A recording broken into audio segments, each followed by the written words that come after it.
یوه مسله د مسبوق متعلقه هغه کاسه چې د یو رکعت نه د امام نه پټې شوی ده نو هغه رکعت دویم مازدیګر منځ شمیر کا یا د ماسپښین ولا شمیر کا یا د ماخوستن ولا شمیر کا امام ته ورسېدلو جماعت ته خو امام یو رکعت کړی ده یو رکعت چې کړی ده نو مقتدی دویم رکعت ته د امام سره شامل شو او په امام شي اقتدا وکړه نو دا دویم رکعت یې د امام سره وکړو او دریم رکعت یې وکړو او څلورم رکعت یې د امام سره وکړو خو د مقتدی ته یو رکعت اولینای اپته شوی ده نو هغه به په کومه طریقه باندې مقتدی کو خدا شه خلک ډیر ګان ور دي سې کې الحمدلله کو او سې کې په تشه باندې کو سې کې په ډاکه باندې کو سې سورات په شویای سې کې نه په شویای دغه متعلق علماوی په فتاوی شي لیکلي دي کتابي شي دا لیکلي دي چې کله امام سره درې رکعتونه وکړل امام سلام وګرځولو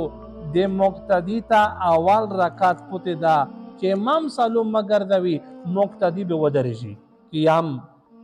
قیام تبارچک شي او قیام شي به مقتدی لوس ونسي او سبحانك اللهم نبي شریک والمیزا سبحانك اللهم بویي دینا بعد به آخره پر ولا اله غیرک پر بیا به اعوذ بالله بسم الله ویي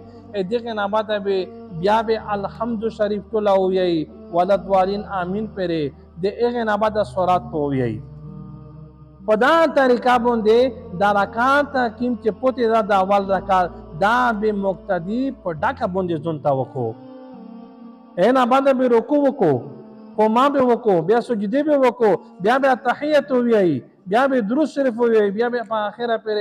دعا به ویي بیا به سلام وګرځوي نو مقتدی به هغه یو رکعت چاکیم پوتې دا هغه به په دا طریقه باندې کو چې مين به کیندې نشره کوي سبحانك اللهم نا تر الحمد شریف ور سره سوراته په دا طریقه باندې دا مشته کتبه شي په فتاوی شي دا لیکلي دي چې تاسو په دا طریقه باندې اپو ته رکعت ابه تاسو په دا کوم باندې کوي اگر کې مش کو داسي ټول عمر یې ور وشتونه نه چې دوه رکعت مزدګار مشمشین میندا یا مزدګار شمیر کا یا مستان شمیر کا دوا په ډاکا دي دوا په تشا دي خو هغه ولې چې کله ته د مقتدی هغه د امام تابع وي امام سره په منځ شي ولې په دا طریقه باندې کې یا سره زون ته کو ولې په دا طریقه باندې کې او چې کله امام ته تمزبو کې یو رکعت ته پته دا نو هغه ته به داس کې ته به دویم رکعت په ډکا باندې شي دریم به د امام سره پته شي سلوارام به د امام سره پته شي اول چاکیم د ته پته دا اچ کله امام سلام مگر دی په ډکا وکا نو دا اخیری په ډکا باندې چې زون ته امام نو ورسته کو او د امام سره د یو کړی دا نو دا دوا په ډاکا شول